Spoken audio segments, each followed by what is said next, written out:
Let me now explain the symbols of this invisible golden thread and the weaving of the eternal good news through flesh. Here's what I shared in that music graphic video.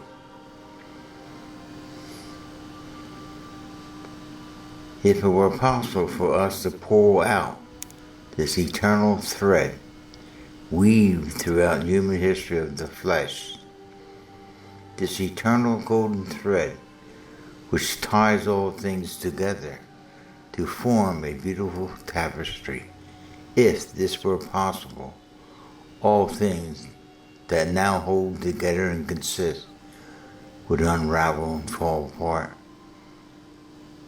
Something that the letter of the Bible clearly revealed would prove to be more than just memorized words and sentences, chapters and books, something argued over throughout millenniums, each claiming to be able to trace the beginning of this tapestry and its end product.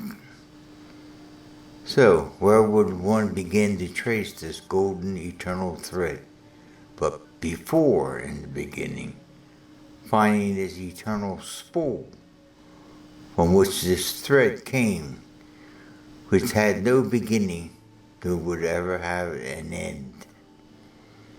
Yet the sad fact is that the fallen carnal minds of humanity have cut this invisible eternal golden thread, each determining their ideas of a beginning according to their race, culture, secular, and religious creeds.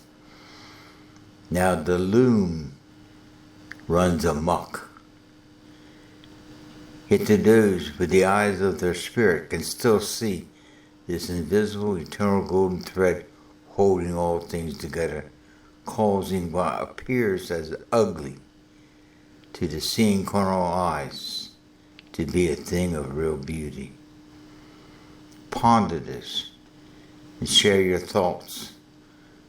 I have shared the thoughts of the Father of my spirit below.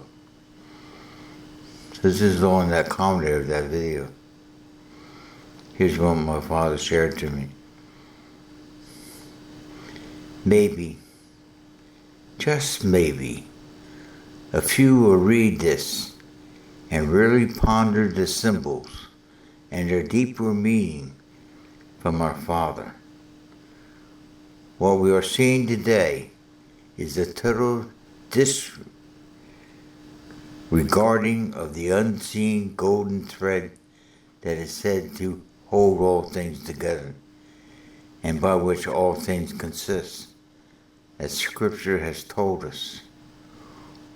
All that this fallen humanity sees is the divisions and human efforts, independent from the Father of our spirits, trying to establish some kind of unity of the flesh, describing the flesh as races, cultures, secular and self-willed religious creeds, and differences of gender.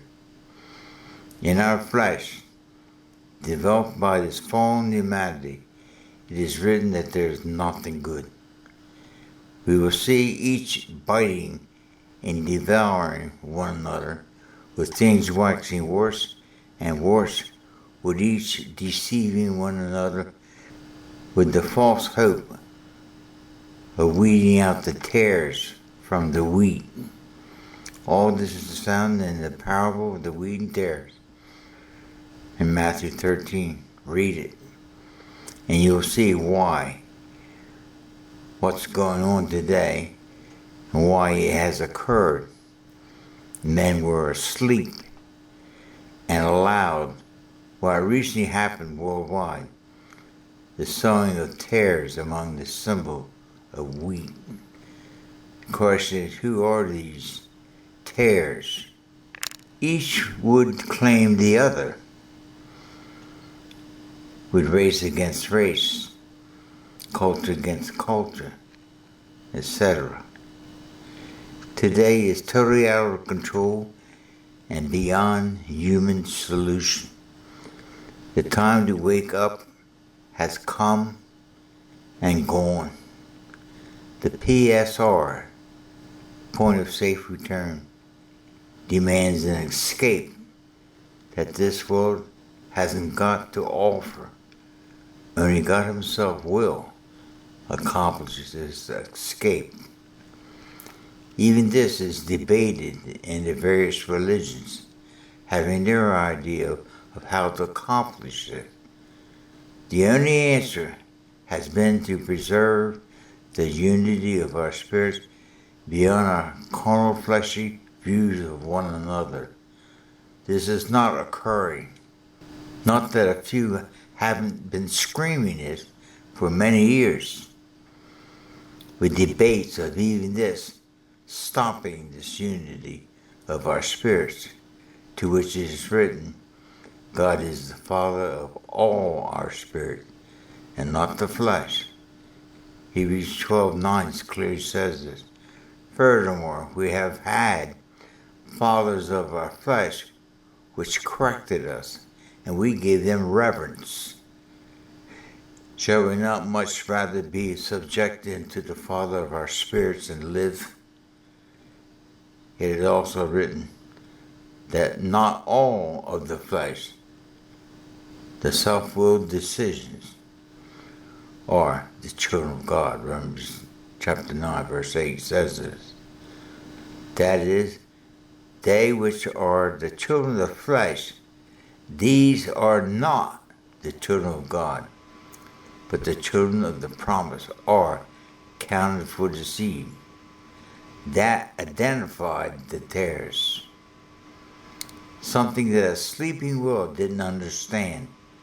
So today, into each nation, these tares have been sown, mixed with the symbol of the wheat, with debates of who's considered the wheat. Believe this or not, the true wheat would be those who are not hanging on to their particular race, culture, creed, or gender, the flesh.